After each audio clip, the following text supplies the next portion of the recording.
বিসমিল্লাহির রহমানির রহিম। আমরা যারা কোয়েল পাখি পালন করি শখের বয়সে, আসলে শখ মানুষকে অনেক কিছুই শেখায়। তো কোয়েল পাখি পালন করলে শীতের ভিতরে কোয়েল পাখিগুলো যত্ন নিতে হয়।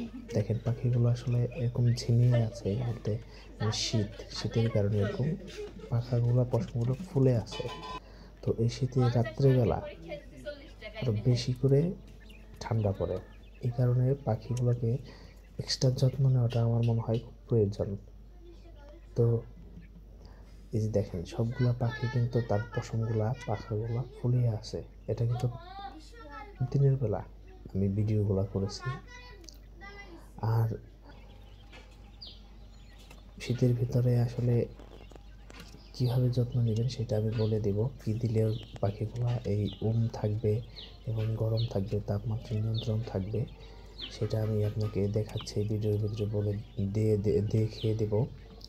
আমি আরেকটা কথা বলি, ফিডের সাথে আমি একটা নতুন খাবার দিয়েছি, সেটা পাতা, সেটাও দেখি খায়।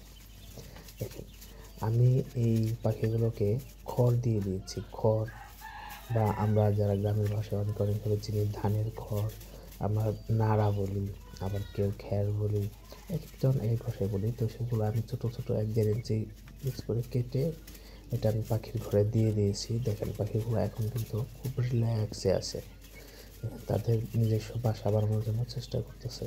তো এভাবে করে দিলে আমি আশা করি এটা টেম্পারেচার মেনটেন করবে, পাখিগুলো শীতের ভিতরে কষ্ট কম হবে, আপনার পাখির তাপমাত্রা ধরে রাখতে পারবে। তো আশা করি আমি দিয়ে ট্রাই করলাম, আপনারাও করবেন। দেখেন পাখিগুলো এখন আমার মনে হইতেছে যেটা স্বাচ্ছন্দ্যে আছে। তো ধন্যবাদ।